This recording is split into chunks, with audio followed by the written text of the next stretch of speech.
Mesdames, Messieurs, bienvenue, nouvelle édition de Midi au Caire. On commence par le président Abdel Fattah el-Sisi qui a déclaré hier que l'Égypte s'attelle à surmonter la crise alimentaire survenue dans la foulée du déclenchement de la guerre Russie-Ukraine et ses répercussions sur le pays en tant que le plus grand importateur de blé dans le monde. Le président el-Sisi s'est exprimé lors de son entretien avec Gu Yang, directeur général de l'Organisation des Nations Unies pour l'alimentation et l'agriculture, la FAO, et la délégation l'accompagnant. Plus de détails dans ce compte-rendu. Le président Abdel Fattah el-Sisi a reçu hier le directeur de la FAO, Ku Dongyu, et la délégation l'accompagnant en présence du ministre de l'Agriculture, Al-Saïd Al-Qusseir, a déclaré le porte-parole de la présidence de la République, le conseiller Ahmed Fahmi.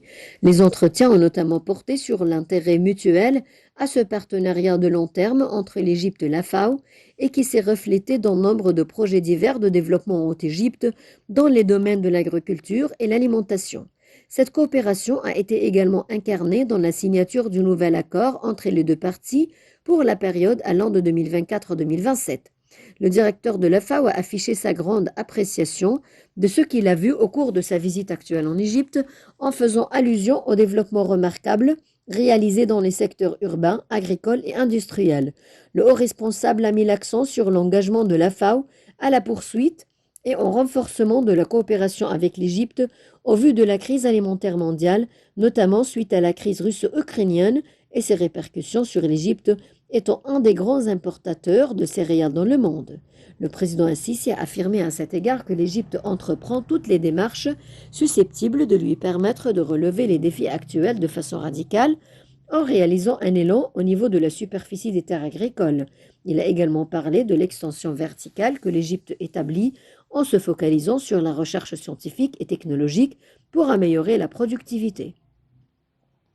Le chef de l'État a donné des exemples de méga-projets agricoles réalisés et qui ont débouché sur le début de production des centaines de milliers de fédans dans les terres nouvelles.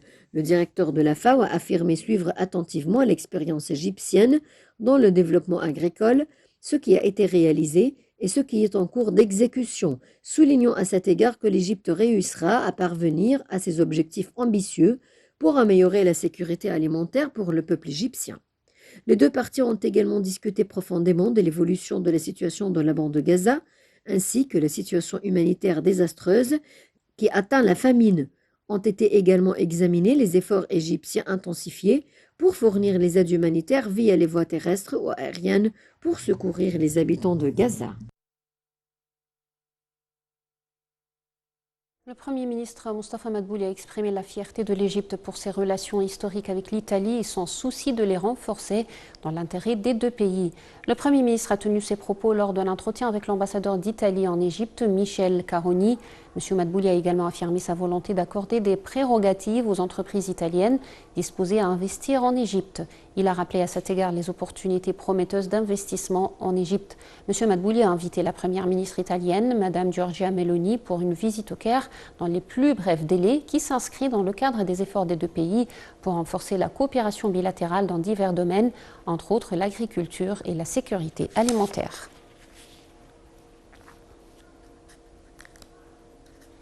Le ministre des Affaires étrangères Sameh Shoukry a averti contre les répercussions désastreuses d'une opération militaire terrestre lancée par Israël dans la ville palestinienne de Rafah.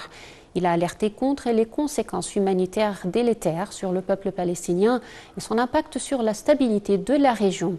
Le chef de la diplomatie a tenu ses propos lors de sa participation dimanche à une réunion consultative conjointe des ministres des Affaires étrangères arabes de l'Égypte et du Conseil de coopération des pays du Golfe tenu dans la capitale saoudienne Riyad.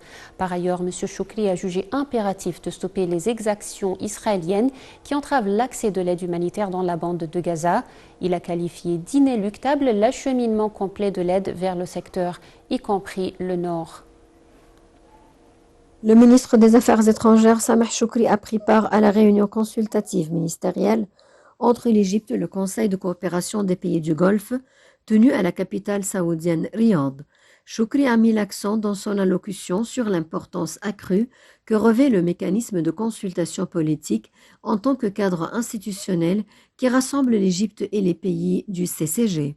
Ce mécanisme permet, a-t-il dit, de développer les partenariats entre les deux parties, ainsi que les programmes de coopération prioritaires, ce qui réalise la prospérité aux populations des deux parties. Choukri a souligné que les intérêts politiques, économiques et sociaux entre l'Égypte et le Golfe constituent des intérêts stratégiques communs, indivisibles et indissociables.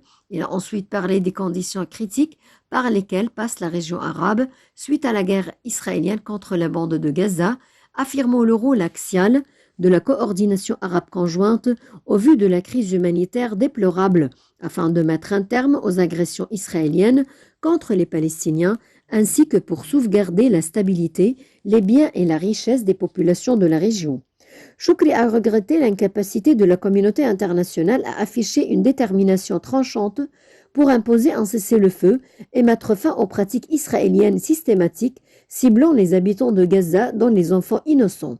Il a également mis en garde contre les conséquences néfastes de toute opération israélienne militaire dans la ville palestinienne de Rafah, ce qui menacera directement la stabilité régionale et entravera l'acheminement des aides humanitaires vers Gaza.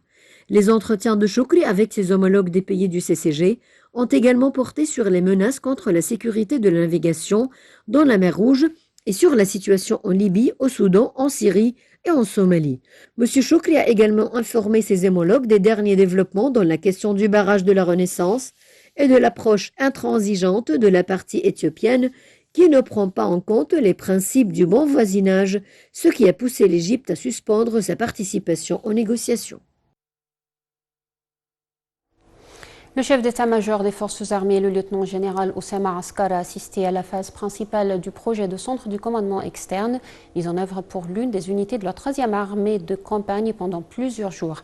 Le général de division Sherif Al-Arichi, commandant de la 3e armée de campagne, a prononcé une allocution dans laquelle il a affirmé le soutien apporté par le commandement général des forces armées aux hommes de la 3e armée de campagne pour atteindre les plus hauts niveaux d'efficacité et de préparation au combat afin de pouvoir accomplir toutes les tâches qui leur sont confié avec compétence.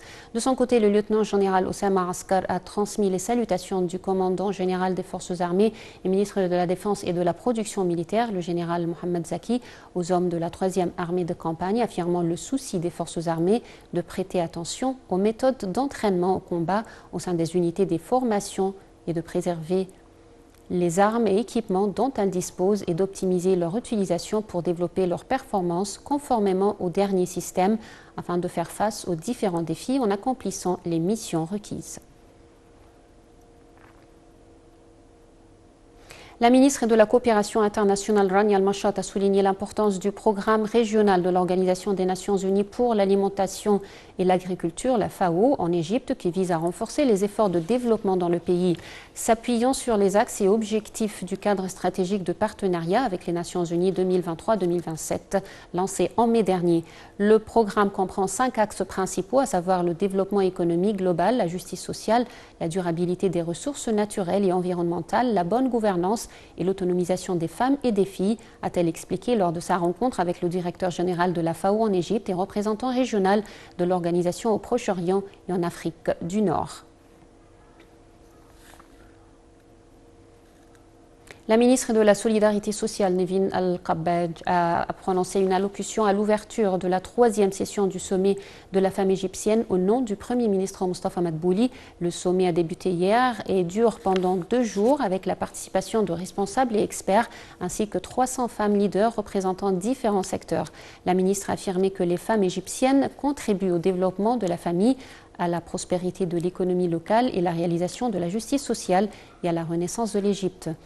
Elle a indiqué que le forum est une opportunité pour les nouvelles générations de promouvoir la culture générale de la valeur des femmes et adopter les visions prouvant que celles-ci ont une influence sociale, économique, scientifique et culturelle. La ministre de la Solidarité a précisé que la représentation de la femme s'est élevée à 22% dans les 2 chambres du Parlement, à 20% au Conseil des ministres et à 60% dans le corps diplomatique. En prit part à ce forum, la présidente du Conseil national de la femme, Maya Moursi, les ministres de la coopération internationale, Rania Al-Mashad, de l'immigration et des affaires des Égyptiens à l'étranger, Soha Guindi, de la culture, Nevin Al-Qilaini, de l'environnement, Yasmine Foued, et l'ambassadeur de l'Union européenne en Égypte, Christian Berger. La journée arabe de l'eau, qui tombe le 3 mars de chaque année, constitue une occasion de mettre en exergue les défis auxquels est confronté le monde arabe en la matière, ainsi que les efforts qu'il déploie pour améliorer la gestion de cette ressource et en maximiser les rendements, a affirmé Hani Soueilem, ministre de l'Irrigation. Cet événement vise également à sensibiliser les peuples des pays arabes aux questions de l'eau et au rôle des citoyens pour la préserver, à promouvoir les nouvelles idées et recherches scientifiques afin de réaliser les objectifs de développement durable et assurer la disponibilité de cette ressource et des services d'assainissement pour tous, a-t-il indiqué hier à l'occasion de la journée arabe de l'eau. L'Égypte collabore dans le domaine de l'eau avec la Jordanie, les Émirats arabes unis, l'Algérie, l'Arabie saoudite, l'Irak, la Tunisie, la Palestine, le Liban et le Maroc dans le cadre de mémorandums de coopération, a ajouté M. Soueilem.